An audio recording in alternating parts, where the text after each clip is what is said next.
Vice President Joe Biden made a visit to The Late Show with Stephen Colbert last night and shared some very frank comments on a possible Biden 2016 campaign and the loss of his son, Beau.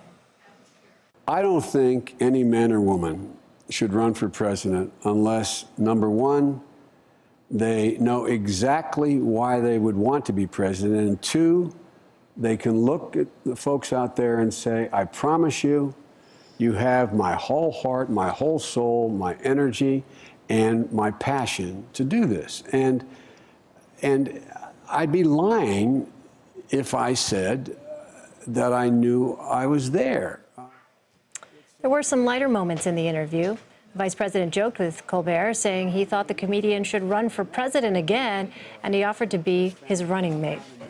Well, Biden isn't the only one in the political spotlight this morning. New poll numbers show Donald Trump and Ben Carson leading the pack among Republicans ahead of the CNN debate next week.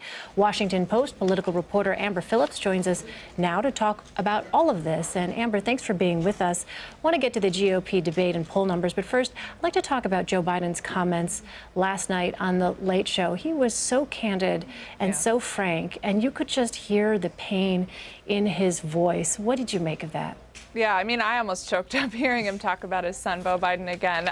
It was Joe Biden at his best. You know, when he's like this, he's sort of like the most human, authentic person in Washington. Sometimes that can hurt him. But last night, he sort of proved that he was a great possible alternative to Hillary Clinton, who has struggled to connect with voters in the real way that Joe Biden did last night.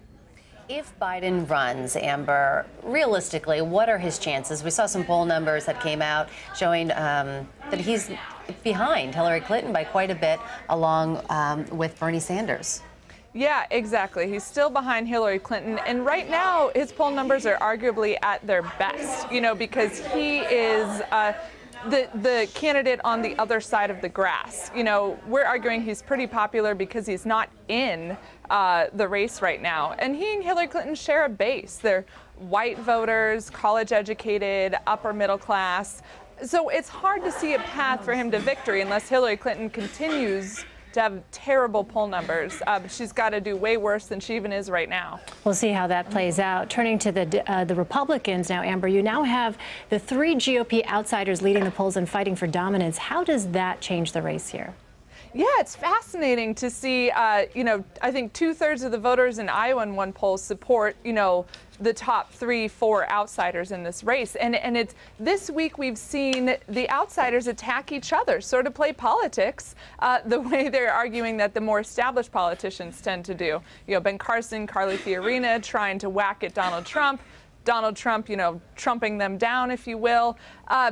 And the dynamic has been interesting to watch. I'm not sure. I'd be interested to see if Ben Carson and Carly Fiorina's attacks on Donald Trump hold more water than perhaps the Jeb Bushes and Scott Walkers of the world.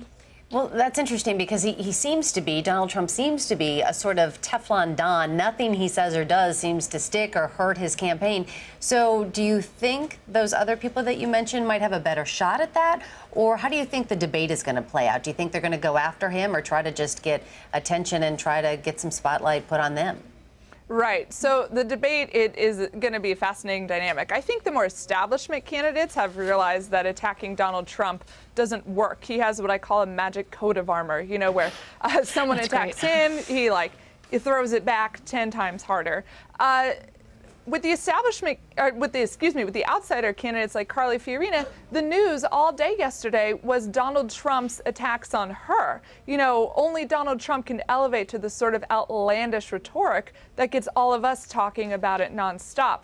That seemed to have been similar, you know, we've seen similar instances play out with Jeb Bush and anyone else who's tried to attack Donald Trump. So right now I haven't seen a lot of difference for those outsider candidates punching up at him. Amber, I want to talk about Scott Walker because it's interesting to look at what has happened to his campaign. He took a major hit in this poll. What do you think is behind the sharp drop? Yeah, well, look, I think Scott Walker's game plan getting into this race was that he was going to sort of straddle the social conservative vote, the more establishment, moderate conservative vote. And then Donald Trump came in and the Ben Carsons and Carly Fiorinas came in and shook up that line. that Scott Walker was hoping to straddle, he's really struggled to pick a path and go forward. You know, for example, he will side with Donald Trump, saying we need to repeal the 14th Amendment, and then he'll walk that back. He lately hasn't even taken positions on things like the Syrian refugee crisis in Europe. I think Scott Walker is struggling to find his place right now in the polls. And as a result, we've seen, you know, his polling in Iowa and New Hampshire resemble almost a ski slope, just down, down, down, down. All right, Amber Phillips, I like what you said about Donald Trump. He's got that coat of armor. I'm going to remember that. I'll attribute you. Okay, attribute it to you. Amber Phillips, politics reporter for The Washington Post. Thank you so much. Thank you. And be sure to tune in to Face the Nation this Sunday. John Dickerson will interview Republican presidential candidates Donald Trump and Ben Carson.